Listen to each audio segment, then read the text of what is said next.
Herkese merhaba, Hayatım Örgü Motifistan'a hoş geldiniz. Bugün de sizlerle şöyle çok güzel bir kare motif çalışması yapacağız. Biraz 3 boyutlu bir görünüme sahip, gördüğünız gibi çiçekli bir motif çalışması. Motifimi yaparken ben Alize'nin Cotton Gold iplerini kullandım. Ayrıca 3,5 milimetre tığ kullanarak ördüm.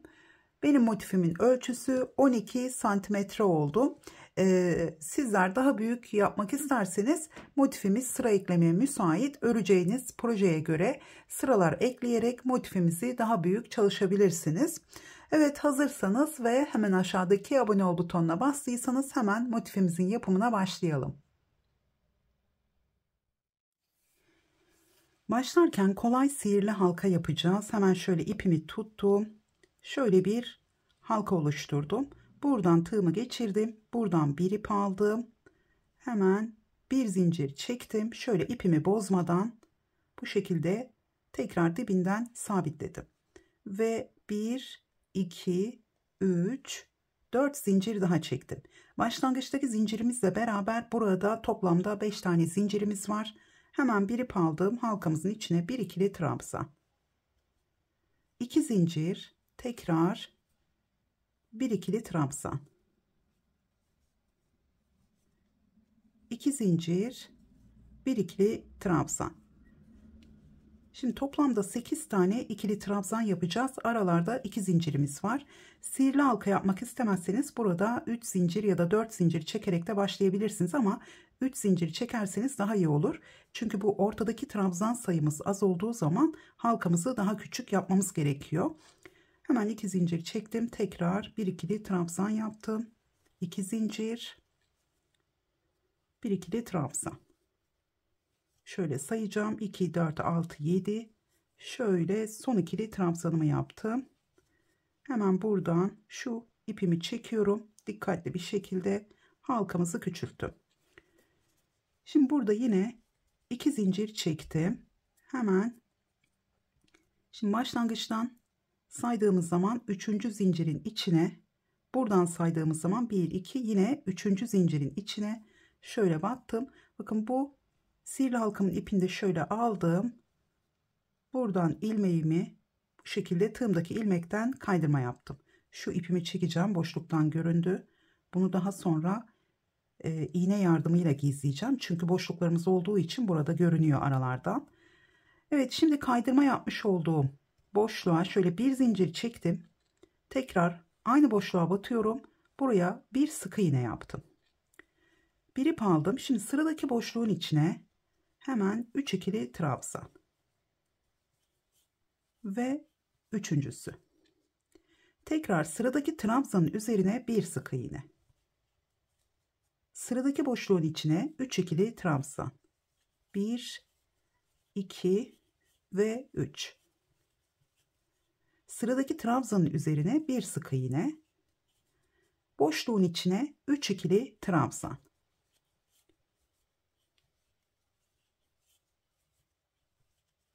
Evet, ikinci sırayı bu şekilde tekrar ediyoruz.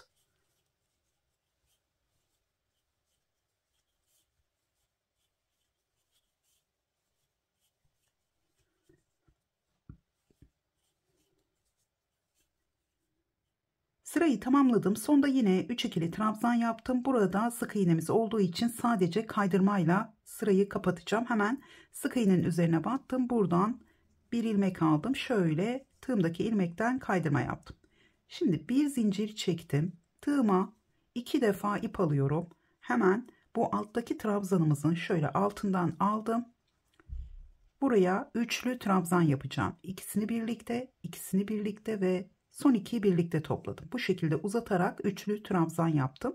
Şimdi sıradaki 3 tane trabzanımızın üzerine 3 tane sık iğne yapıyoruz. Hemen şöyle sırasıyla 2 ve 3. Tekrar tığıma 2 defa ip aldım. Hemen alttaki trabzanın altından aldım. Biraz uzattım. İkisini birlikte, ikisini birlikte, son 2'yi birlikte topladım. Bu şekilde ön üçlü trabzanlar yapıyoruz. Aradaki trabzanların üzerine de sık iğne yapıyoruz. 2 ve 3 tane. Bir kez daha göstereceğim. Hemen alttan alıyorum. ikisini birlikte şöyle elimi yatay tutarak yaptığım zaman daha güzel uzatabilirsiniz. Evet, 3. sırayı da bu şekilde tamamlıyoruz.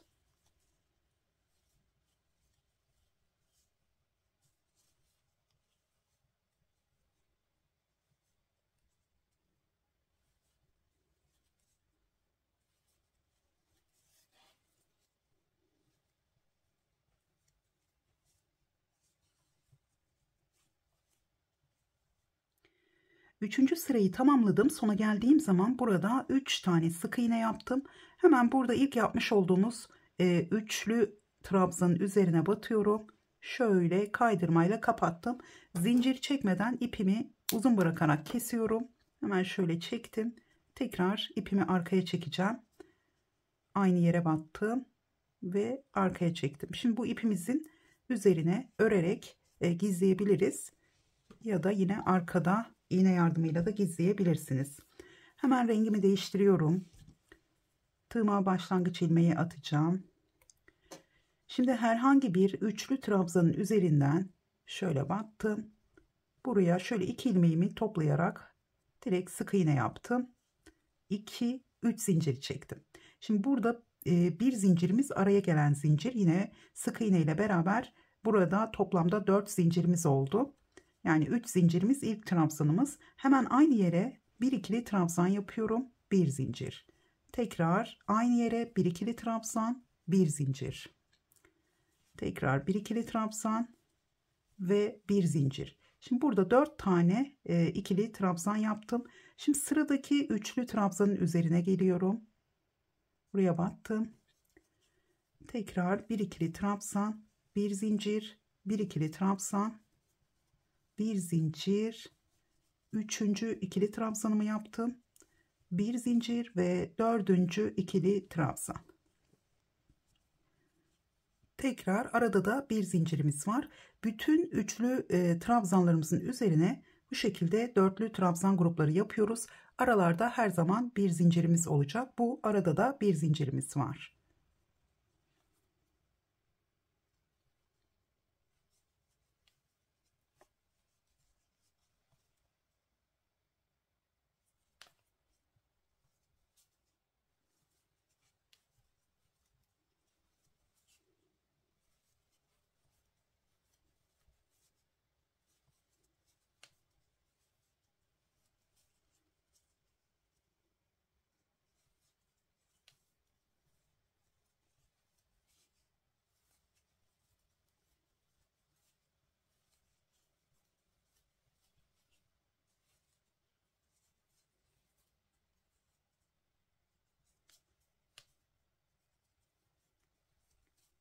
Sırayı tamamladım. Burada yine ipimi şöyle bir zincir çektim. Buradaki ilk trabzan üzerine kaydırmayla bağlayıp ipimi arkaya çektim ve uzun bırakarak kestim. Hemen şu aralarda üzerine örerek gizleyeceğim.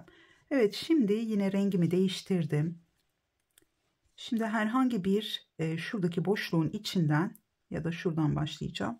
Hemen buraya battım ve bir sık iğne yaptım. Şu iplerimizle bakın, ben bu şekilde başlıyorum. Sizler de böyle başlarsanız bu ipimi bu taraftan gelirken trabzan örmeyeceksem, o zaman bu ipimi biraz daha uzun bırakarak bu tarafa doğru çekip trabzanlarımı onların üzerine yapıyorum. Hemen 2 zincir daha çektim. Sık iğne ile beraber burada 3 tane zincirimiz oldu. Şöyle ipimin üzerine şimdi bir yarım ikili trabzan yaptım. İlk 2 ilmeği aldım, diğerini tığda bıraktım. Bir ip aldım. Tekrar aynı boşluğa 3. yarım ikili trabzanımı yapıyorum.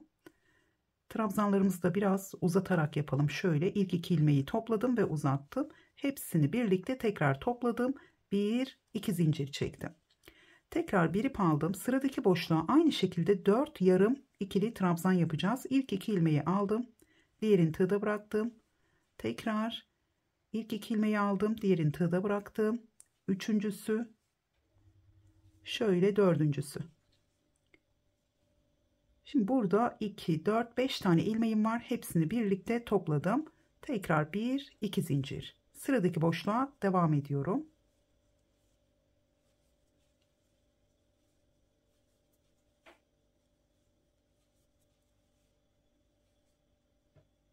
Şimdi bu aralarda da yine 2 zincirimiz olacak. Hep 2 zincirimiz var.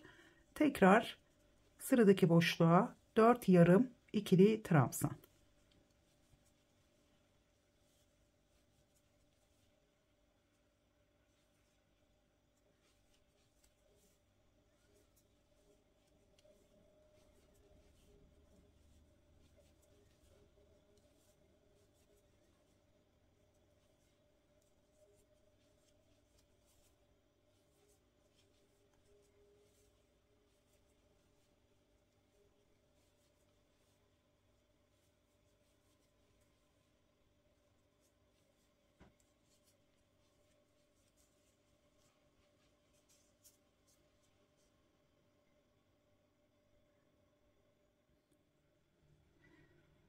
Sırayı tamamladım. Sona geldiğim zaman yine sonda 2 zincir çekip hemen bu toplamış olduğumuz bütün ilmeklerin tam üzerine bu şekilde kaydırmamı yaptım. Yine aynı şekilde ipimi uzun bırakarak kestim ve arkaya çektim. Evet, şimdi yine rengimi değiştirdim. Bundan sonra son 2 sırayı kahverengi ile devam edeceğiz. Şimdi herhangi bir, bakın şu 4 tane yarım ikili trabzanımızın üzerinden başlayacağım. Hemen şimdi buradan battım. Buraya direkt sık iğne yaptım. Şimdi hemen sıradaki boşluğa, 2 zincir boşluğuna 2 sık iğne daha yapıyorum. Tekrar trabzanlarımızın üzerine 1 sık iğne, boşluğa 2 sık iğne. Tekrar trabzanların üzerine 1 sık iğne. Şimdi buraya geldiğimiz zaman bakın buradaki bir alt sıradaki bu dörderli trabzan gruplarını şu araya şöyle tığıma 2 defa ipimi aldım. Hemen şuradan, bakın şu boşluktan şöyle tığımı önden çıkardım. Buradan ilmeğimi aldım. Yine üçlü trabzan yapıyorum. İkisini birlikte, ikisini birlikte, son 2 birlikte topladım. Tekrar trabzanlarımızın üzerine 1 sık iğne, boşluğa 2 sık iğne. Hemen trabzanımın üzerine boşluğa 2 sık iğne ve yine trabzanımızın üzerine de 1 sık iğne yaptım. Tekrar tığıma 2 defa ipimi aldım. Hemen şöyle alttan, bakın bu şekilde önden çıkartıyorum. Tekrar buradan ipimi aldım. Şöyle yatay tutarak yaparsak ikisini birlikte, ikisini birlikte ve son 2'yi birlikte topladım. Bu trabzanın arkasındaki boşluğa sık iğne yapmayacağız. Zaten burada üçlü trabzanımız var. Hemen trabzanların üzerine geldim. Sık iğnelerle devam ediyorum.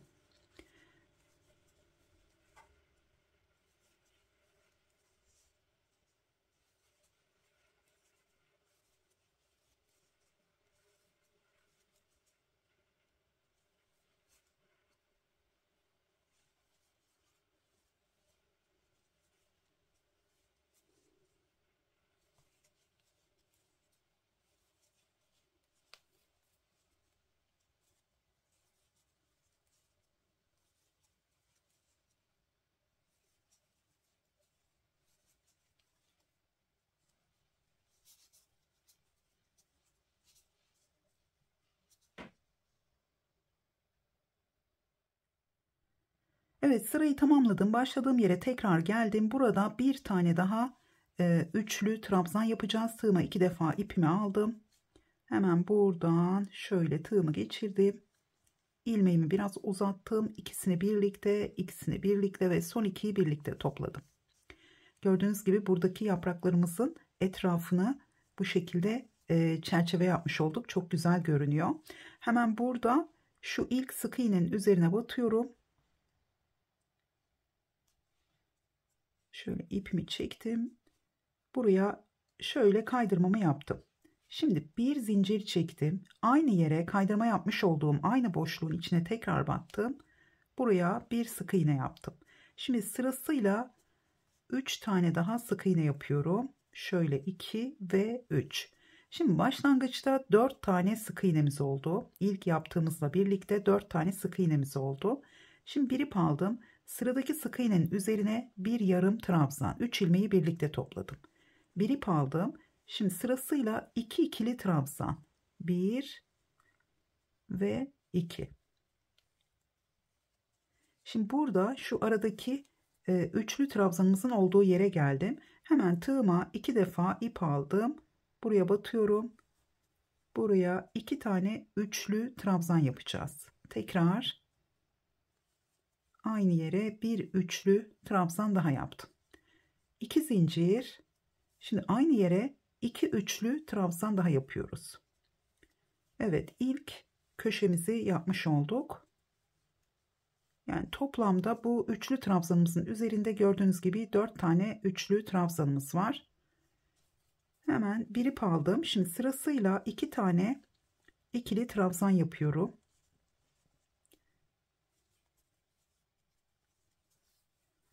Tekrar sıradakinin üzerine bir yarım trabzan. Şöyle 3 ilmeğimi birlikte topladım. Şimdi sırasıyla toplamda 9 tane sık iğne yapacağız. 1, 2, 3, 4,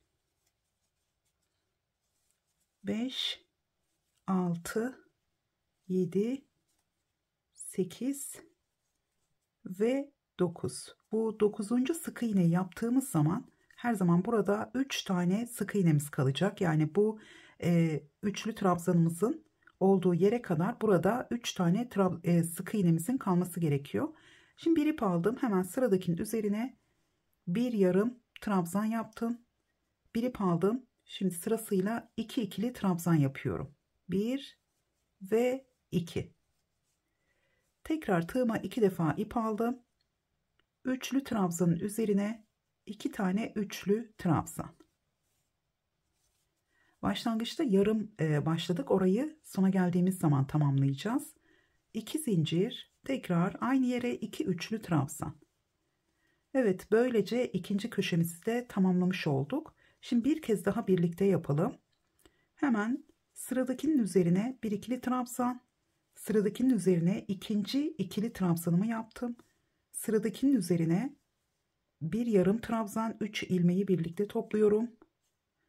Şimdi sırasıyla 9 sık iğne. 1, 2, 3, 4, şöyle 5, 6, 7, 8 ve 9. Evet, şimdi gördüğünüz gibi burada yine üçlü trabzanımıza kadar 3 tane sık iğnemiz kaldı. Hemen buraya battım. Bir yarım trabzan. Bir ip aldım. Bir ikili trabzan. Tekrar ikinci ikili trabzanımı yaptım. 2 defa ip aldım. Üçlü trabzanın üzerine 2 üçlü trabzan önce. 2 zincir. Hemen buraya battım. Yine bir üçlü trabzan yaptım. Şimdi ben burada birleştirmeyi gösterecektim. Hemen burada son kenarda göstereceğim. Şimdi burada 2 tane üçlü trabzanımı yaptım. Bir zincir çektim. Şöyle 2 tane motifimizin ters yüzü birbirine bakıyor. Ön yüzden birleştiriyorum. Diğer motifimin köşeden tığımı geçirdim. Şöyle ilmeğimi buraya çektim. Hemen şöyle bir zincir daha çektim. Şimdi tığıma 2 defa ip aldım. Yine köşemizi tamamlıyorum. 2 üçlü trabzan.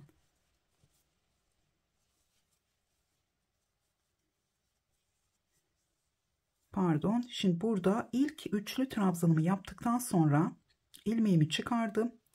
Buradaki ilk üçlü trabzanı şöyle bu taraftan 2 ilmeğe birlikte buradan tığımı geçirdim ve ilmeğimi bu tarafa çektim. Tekrar bir ip aldım. Zincir çekmeden hemen buraya şöyle 2 kere ip aldım. İkinci üçlü trabzanımı yapıyorum. Şimdi burada köşeyi tamamladım. Hemen ilmeğimi çıkardım. Burada da köşenin ikinci üçlü trabzanın arkasından battım. İlmeğimi buraya çektim tekrar. Tekrar bir ip aldım. Şimdi buraya bir ikili trabzan. İlmeğimi çıkardım. Hemen sıradaki trabzanın üzerinden şu şekilde ilmeğimi çektim. Tekrar ikinci ikili trabzanımı yaptım. Hemen buradan ilmeğimi çektim tekrar ve şimdi bir yarım trabzan, 3 ilmeği birlikte topluyorum. Yine burada da yarım trabzanın Şöyle karıştırmayalım hemen. Yarım trabzanın üzerinden battım ve tekrar ilmeğimi çektim. Şimdi 9 tane sık iğne yapacağım. İlk sık iğnemi yaptım. İlmeğimi çıkardım. Bu taraftan yine şöyle ilmeğimi taktım. Tekrar ikinci sık iğne.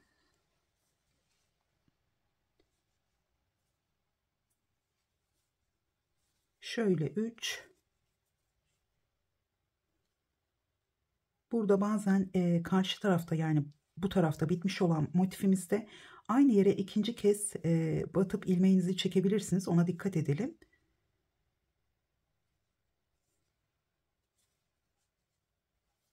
Evet, şimdi ben saymayı unuttum sık iğneleri.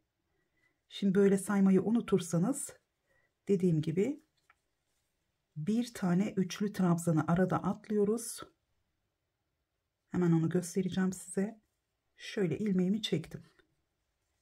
Evet, arada bir tane üçlü trabzanımızı atlıyoruz. Burada 9 tane sık iğnemiz var. Burada da 1 2 3 tane kaldığı zaman, şimdi burada benim 7 8 9 olacak. Şöyle 8. sık iğnem. Tekrar buradan aldım. Şöyle 9. sık iğnemi yaptım. Hemen burada da son sık iğnenin üzerine yine kaydırmayla kapatıyorum. Tekrar buraya geldim ve yarım trabzan yapacağım. Tekrar buradan yarım trabzanın üzerinden kaydırmamı yaptım ve bir ikili trabzan.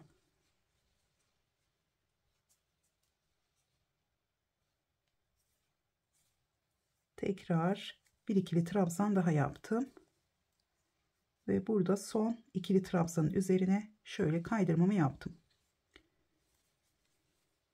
Şimdi köşenin içine, yani buradaki üçlü trabzanın üzerine ilk üçlü trabzanımı yaptım. Hemen aynı şekilde ilmeğimi kaydırdım. Tekrar 2 defa ip aldım. İkinci üçlü trabzanımı yaptım.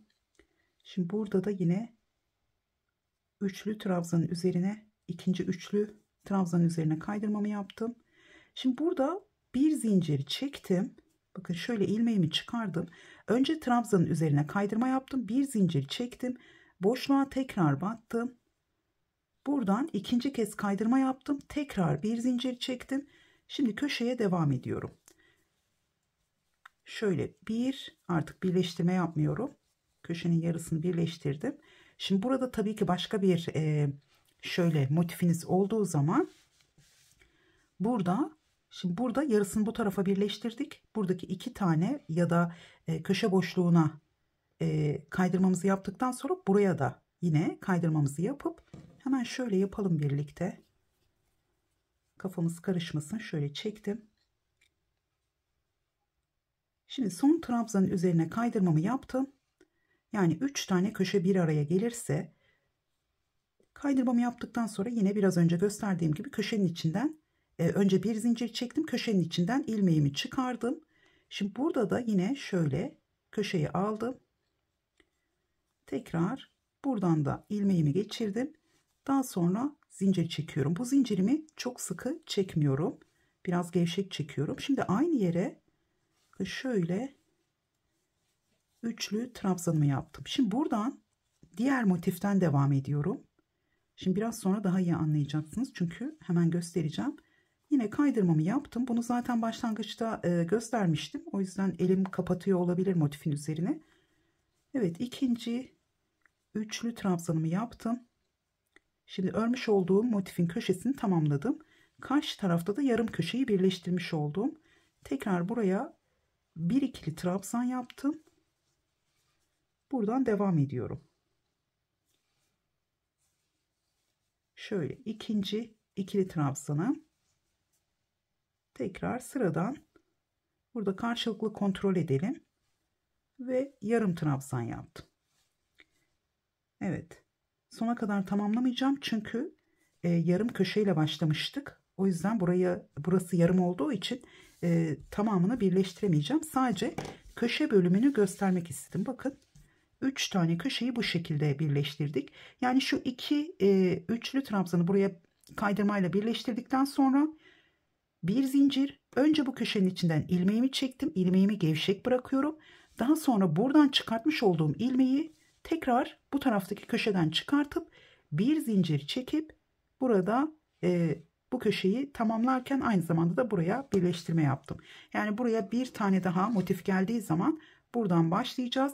O zaman şu tam karşısındaki köşeden ilmeğinizi çıkartabilirsiniz. Arada boşluk olursa, çünkü 2 zincirimiz var, köşelerimiz çok büyük değil. Buradan birleştirmenizi yapıp daha sonra önce buraya kaydırma, sonra buraya yapabilirsiniz ama direkt buraya da şu ortadan kaydırma yapıp buradan birleştirmeye devam ederek tamamlayacaksınız. Evet, şimdi ben burayı şöyle sökeceğim. Şimdi sanırım bu kadar yeterli olmuştur. Şimdi burada köşeyi tamamladıktan sonra yine iki tane ikili trabzan, yarım trabzan. Daha sonra burada 5 tane sık iğnemiz olacak.